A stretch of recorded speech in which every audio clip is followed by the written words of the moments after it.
नमस्कार दोस्तों, आइए एक बार फिर से अपनी नक्षत्र ज्ञान की यात्रा को आगे बढ़ाते हैं। आप लोगों ने मेरे पिछले वीडियोस में देखा होगा कि मैंने नक्षत्रों के शाब्दिक अर्थ पर बहुत ध्यान दिया है।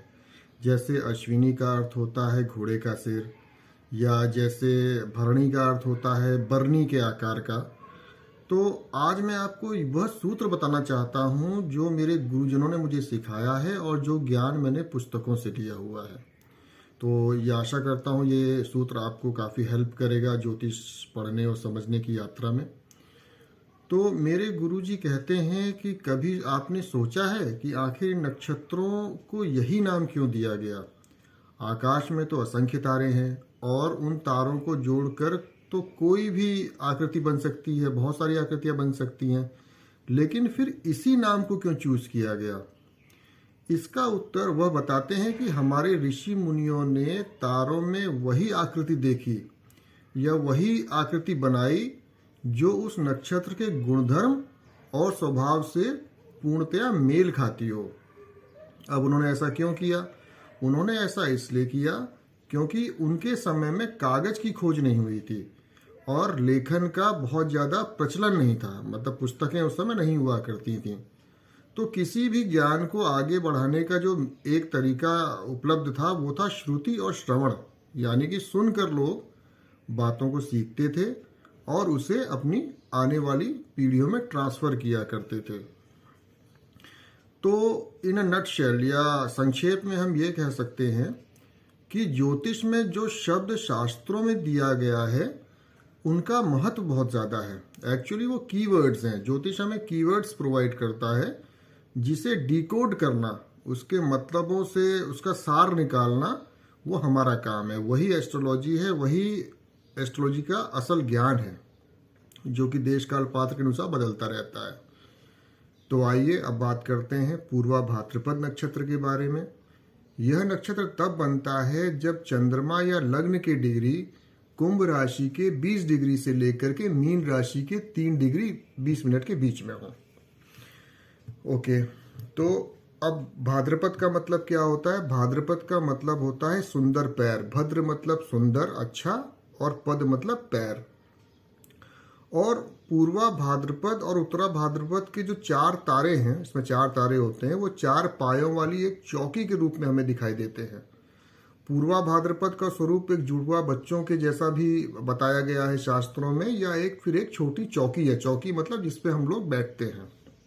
ओके, तो पूर्वा भाद्रपद में क्या होता है कि व्यक्ति का पूरा शरीर तो सुंदर और सुगठित होता है, लेकिन उसके पैरों में कोई ना कोई खराबी होती है, मतलब एक मिसअलाइनमेंट होता है। जैसे चाल में फर्क होना, एक पैर छोटा या दूसरा पैर थोड़ा सा बड़ा होना। ये विजिबल डिफेक्ट भी हो सकता है, इनविजिबल भी हो सकता है। पैरों का मोटा पतला होना, फ्लैट फुटेड होना, आगे से पंजा बहुत चौड़ा होना, अंगुलियों का शेप साइज अजीबोगरीब होना।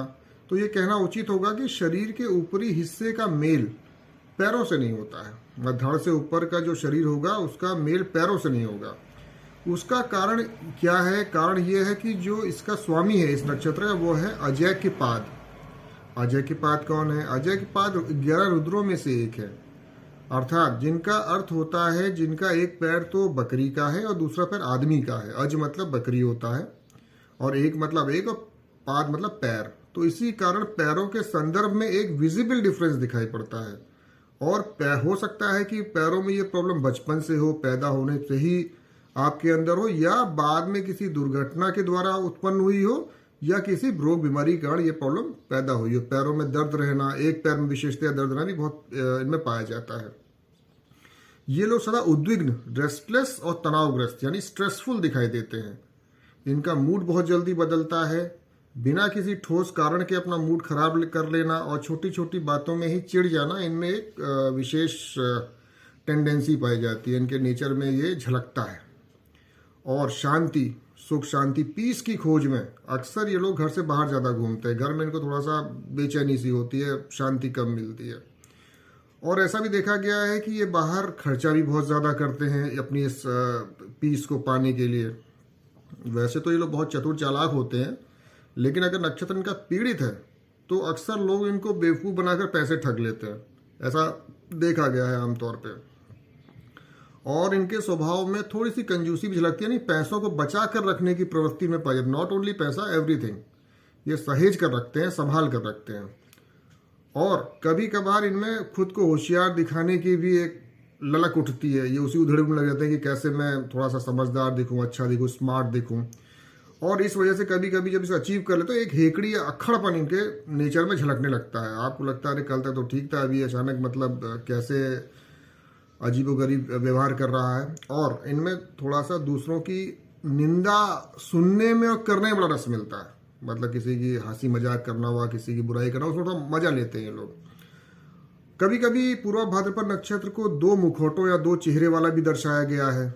जैसे कैसे, इनका एक चेहरा तो बहुत सौम्य, विनम्र, संवेदनशील, दयालु, परोपकारी इस टाइप का होगा कि लोग कहेंगे भाई ये तो बहुत बढ़िया आदमी है। लेकिन इनका कभी मौका पाने पे ऐसा चेहरा सामने आ जाता है कि जो कि बहुत कठोर, निर्मम, क्रूर, क्रूएलनेस से भरा हुआ, संवेदना शून्य और हिंसा प्रिय इस प्रकार का चेहरा दिखाई देता है। तो ये डुअल पर्सनैलिटी भी इनमें पाई जाती है। लेकिन तब तक जब तक आप इनको छेड़िए ना, या इनकी जो सर्कमस्टेंसेज हैं वो गड़बड़ ना हो, वो खराब ना हो। मतलब वैसे तो ठीक बने रहते हैं, लेकिन थोड़ा सा भी मामला ऊंच नीच हुआ तो इनका दूसरा चेहरा सामने आ जाता है। और इनमें हिसाब बराबर करने की प्रवृत्ति बहुत ज़्यादा होती है। अगर आपने इनको ठेस पहुंचा दी तो ये लोग भी आपको कभी ना कभी मौका पड़ने पर हिसाब बराबर करने में लगे। अच्छा तुमने मुझे ऐसा बोला था, तुमने मेरे साथ ऐसा किया था, तो अब जब मुझे मौका मिलेगा हम तब बताएंगे। तुरंत जवाब नहीं देते ये लोग, मन में रख लेते हैं उस चीज़ को। तो ये प्रवृत्ति भी इनके अंदर पाई जाती है। अक्सर ये देखा गया है कि ये लोग रात को देर से सोते हैं और सुबह देर से ही उठते हैं। लेकिन ऐसा नहीं कि इनको रात में सोने की आदत ज़्यादा है। इनको क्या होता है कि रात को कोई ना कोई उद्देश्य के तहत ये जागते हैं। किसी कंपटीशन की तैयारी कर रहे हो, उनका कोई फोकस हो, कोई लक्ष्य हो, तो उसमें ये लोग लगे रहते हैं। और इस वजह से इनको सफलता भी मिलती है अपनी इस आदत की वजह से, अगर इसको पॉजिटिवली यूज़ करें तो ये तो थी कुछ विशेष बातें पूर्वा भाद्रपद नक्षत्र के बारे में। अगले वीडियो में हम बात करेंगे उत्तरा भाद्रपद नक्षत्र की। तो तब तक के लिए मुझे आज्ञा दीजिए। नमस्कार।